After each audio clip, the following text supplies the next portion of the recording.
সুপ্রিয় দর্শক শ্রোতা ভাই বোন, আজ আমরা আলোচনা করব কুরবানির পশুর গোশত কিভাবে বন্টন করতে হবে, কয় ভাগে ভাগ করতে হবে সে বিষয়ে। সূরাতুল হজে আল্লাহ সুবহানাহু ওয়া তাআলা ইরশাদ করেছেন, ফাকুলু মিনহা ওয়া আত'আমুল বাঈসাল ফাকির। অন্য আয়াতে তিনি ইরশাদ করেছেন, ফাকুলু মিনহা ওয়া আত'আমুল কানিআ ওয়াল মু'তার। যার অর্থ হলো, তোমরা কোরবানির পশুর গোশত থেকে নিজেরা খাও এবং তোমাদের প্রতিবেশী, আত্মীয় স্বজন বা যারা দুস্থ নন এ ধরনের মানুষদেরকে খাওয়াও, হাদিয়া দাও, এবং যারা দুস্থ, অসহায়, গরিব মানুষ তাদেরকে দান করো। এই আয়াত থেকে তিনটি ভাগ করার ব্যাপারে একটি নির্দেশনা পাওয়া যায়, ইঙ্গিত পাওয়া যায়। সেজন্য বেশিরভাগ উলামায়ে কেরাম বলেছেন কোরবানির পশুর গোশতকে তিন ভাগে ভাগ করা মুস্তাহাব এবং উত্তম। যারা এক ভাগ নিজের জন্য রাখবেন, আরেক ভাগ প্রতিবেশী, বন্ধুবান্ধব, আত্মীয় স্বজন তাদেরকে খাওয়াবেন, আরেক ভাগ গরিব এবং অভাবী মানুষদেরকে দিবেন।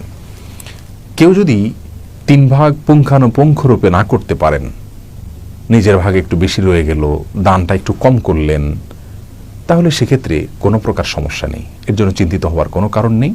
কারণ পুঙ্খানুপুঙ্খরূপে তিন ভাগে ভাগ করাটা কোনো আবশ্যক বিষয় নয়। আপনি অনুমান করে তিন ভাগে ভাগ করতে পারেন, অথবা দুই ভাগেও ভাগ করতে পারেন, অথবা ভাগ নাও করতে পারেন, কিছু দিলেন আর বেশিরভাগ রেখে দিলেন, বা বেশিরভাগ দিয়ে দিলেন, সামান্য কিছু রেখে দিলেন, সেই স্বাধীনতাও আপনার রয়েছে।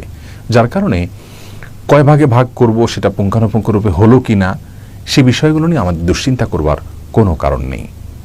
এ প্রসঙ্গে আরেকটি মাসআলা আমাদের জানা দরকার, তা হলো আমরা যারা কোরবানির গোশত রেখে দিব বা নিজেরা খাওয়ার জন্য রাখব, সেই কোরবানির গোশতগুলোকে 3 দিনের বেশি রাখা জায়েজ আছে কিনা এ নিয়ে একটি ধোঁয়াশা আমাদের সমাজে আছে। মূলত সহিহ বুখারীর একটি হাদিস থেকে এরকম একটা নির্দেশনা পাওয়া যায়, যেখানে নবী আলাইহিস সালাম 3 দিনের বেশি রেখে কোরবানির পশুর গোশত খেতে নিষেধ করেছেন। কিন্তু সেই নিষেধাজ্ঞাটি পরবর্তীতে তিরমিজি এবং আর অন্যান্য হাদিসের কিতাবে বর্ণিত বিশুদ্ধ একটি হাদিস দ্বারা রহিত হয়েছে। নবী আলাইহিস সালাম পরিষ্কারভাবে আগের সে বিধানের রহিত হওয়ার বিষয়টি জানিয়েছেন। যার কারণে 3 দিনের বেশি যদি কেউ রেখে খেতে চান কোরবানির গোশত, তাহলে সেটি সম্পূর্ণরূপে এখন জায়েজ রয়েছে, এবং এটা নিয়েও কোনো প্রকার বিভ্রান্তিতে থাকার কোনো কারণ নেই। অতএব কোরবানির পশুর গোশত আমরা 3 ভাগে ভাগ করার চেষ্টা করব, অনুমান করে করলেই ইনশাআল্লাহ বিদিনিল্লাহ মুস্তাহাবের উপর আমল হয়ে যাবে।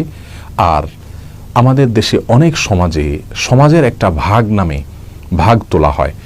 যেমন কেউ কোরবানির পশু জবাই করেছেন, তার পশু থেকে 3 ভাগের 1 ভাগ তারা তুলে নিয়ে যান এবং তারা পরবর্তীতে গরিব দুঃখীদের মাঝে বন্টন করে দেন।